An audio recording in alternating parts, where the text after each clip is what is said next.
Left of the box.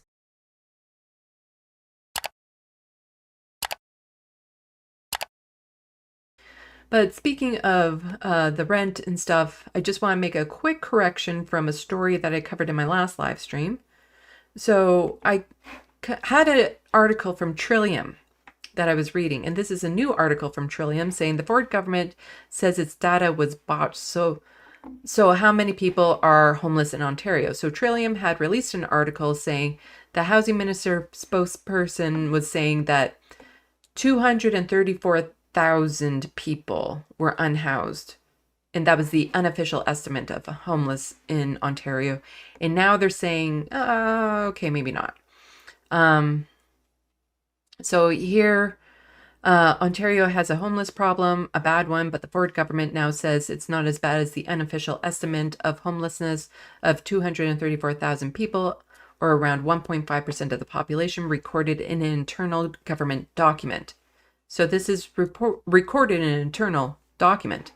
The 234,000 number does not represent the number of people experiencing homelessness in Ontario, wrote Justin, spokesperson of Municipal Affairs and Housing Minister Paul Calandra.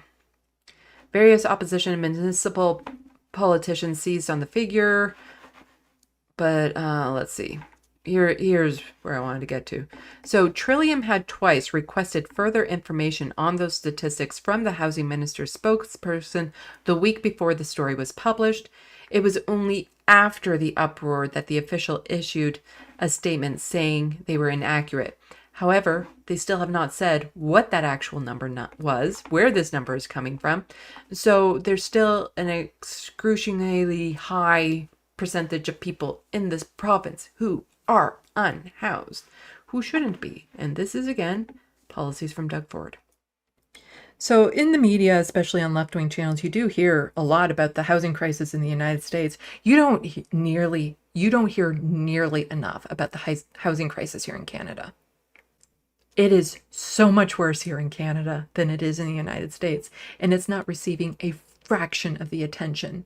Partly because, Canada's entire population is only 39 million, whereas, one state has 14 million, or that's Ontario. So let me reverse this. So one state has the entire population of Canada. So that's why Canada doesn't really get that much attention, because there's 39 to 40 million people in this country.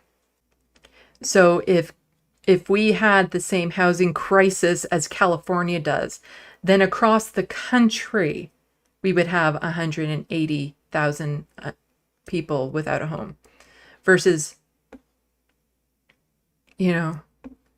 just not even half the population in this province. And 234,000 people are homeless. Let that sink in. Shocking. And this is what happens. I covered it on my channel not too long ago about somebody who lives with disabilities, a lot of back pain and stuff like that. And he was about to get evicted. And so he actually applied for MAID and it was approved. Fortunately, he didn't have to use it because he won the news lottery, as they say. He got featured on the news and he got an outpouring of support. So he didn't have to worry about being evicted. He's one of the lucky ones because so many people like me, if we get evicted, it's a death sentence because the choices are you apply for MAID and die peacefully at home, or you have a prolonged, stretched out death on the streets, or you take matters into your own hands. The suicide of an Ottawa social justice advocate sparks calls for compassion change. Erin O'Neill took her own life last month as she faced eviction from her Hiltonberry apartment. I didn't know her on Twitter, but a lot of the people that I'm connected to on Twitter did. Because there's the disability Twitter the mutual aid Twitter that I'm a part of. And so when she passed away, there was a lot of people on my feeds just broken. An Ottawa social justice advocate who lived with mental health and physical problems died by suicide in July as she feared eviction from her Hiltonberry apartment. A certified teacher, Erin O'Neill, had sizable following on X, where she was known as Vegan Love Bunny, and on Instagram, where she was known as Madness Unhoused. O'Neill lived with autism, depression, anxiety. That's me. Right there. Agoraphobia and various health problems, including lymphedema and infections that resulted from her compulsive skin picking. She relied on Ontario Disability Support Program payments, which she described as legislated poverty and immoral. On Facebook and X and Instagram, O'Neill's campaigned for more income support, improved social services, a better approach to homelessness, and less police involvement in the lives of people with mental illness. She engaged online with politicians and made repeated public appeals for help during her months-long eviction crisis. She was a lovely, caring person and a fierce advocate, said Leah, 38, a nursing student who befriended O'Neill online 6 years ago. On the afternoon of July 17th, Leah went to check on her friend after receiving an alarming email, which O'Neill expressed profound despair in the prospect of being homeless and spoke about suicide. O'Neill asked that police not be called, so Leah went to her apartment for a wellness check. She found O'Neill dead in her bedroom. I was very distraught, said Leah. She believed O'Neill could not face the prospect of being homeless given the state of her mental health. Mentally ill people exist. They're your neighbors, said Leah. We have to find a way to integrate them into society and not evict them. Erin wasn't a threat to anyone. Miranda Gray, a project manager from Orleans, responded to one of O'Neill's social media appeals in March 2023. Gray reached out for O'Neill, met her office for coffee, and offered support and friendship during the past year and a half. I did not know her when she was at her best. I only knew her when her mental health illness and the physical illness were starting to take over her life entirely, said Gray. The good moments were very good, but they weren't necessarily very frequent. People can go to the article if you want to read more. But it also gets into the issue of how long you have to wait to get care when you're dealing with mental health issues. So Matthew, a writer and social justice advocate, known O'Neill for about 6 years, he wrote a letter to her landlord in June pleading for a resolution to her case that did not involve eviction. Like, this doesn't happen overnight. Quite often people are just fighting to stay in the units that they have. But it's difficult, because unless you have, especially if you're dealing with mental health issues or physical health issues, it's hard to be your own advocate when you're already dealing with so much. But sometimes you have no choice, and this can go on for years. Another story I covered when it came to somebody applying for medical assistance and dying. It was a woman who needed a new home that was chemical free. She just needed a place to live that was chemical free and away from cigarette and marijuana smoke because of her severe reactions to it and chemicals and stuff. So natural cleaners and stuff like that. But because the government wouldn't help her find a home like that, she applied for MAID and it was granted. So Matthew said it should have not been so hard for O'Neill to get the help she needed. She was ultimately one more example of a failure as a society to care for the most vulnerable, isolated, marginalized community members, and one more reason why we need guaranteed livable income.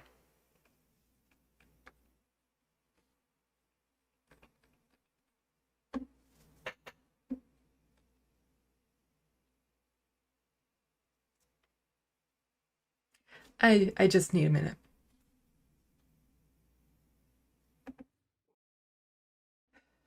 Sorry about that. Just needed to take a quick little breather.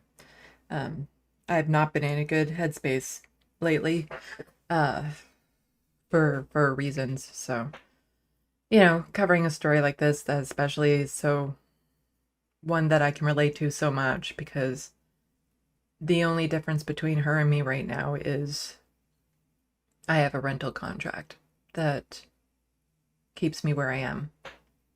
But should anything happen to it, that but just to throw back up on the screen here, some crisis lines if you need help. Also here in Canada, you can call 988. It's a toll-free number that you can call anytime, any day. One that I've had to use recently. And I encourage people to, if you are having thoughts, to reach out. Because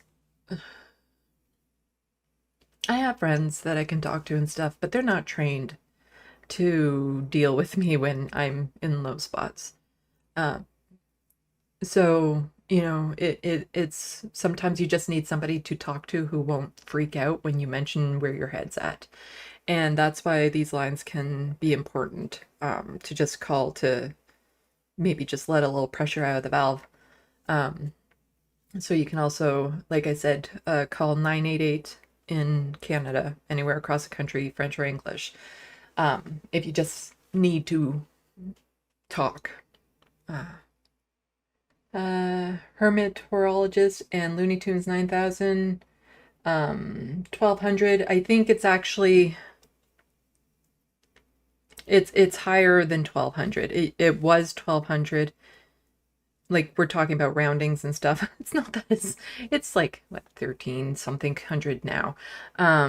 Because it only took Doug Ford like 5 years or something to have like a minuscule increase in disability payments. But it's still well below the poverty line for what people on disability get, and people on Ontario Works get even less, which again is just, those are people who can work but are struggling to find a new job. And do you know what would help them find a new job? Stability. You know, not worried about what's going to happen, not being kicked out on the street. Because here's the insult to injury with this that a lot of people don't seem to know, especially once you get unhoused, is part of my disability payment is what's called a housing allowance. And that is the money that we're supposed to be spending on housing. And it's only like $500 a month, you know, because of course you can find somewhere to live for $500 a month. But when you become unhoused and you're no longer paying rent, they take that money away. So if you're not using that towards housing specifically, they take it away.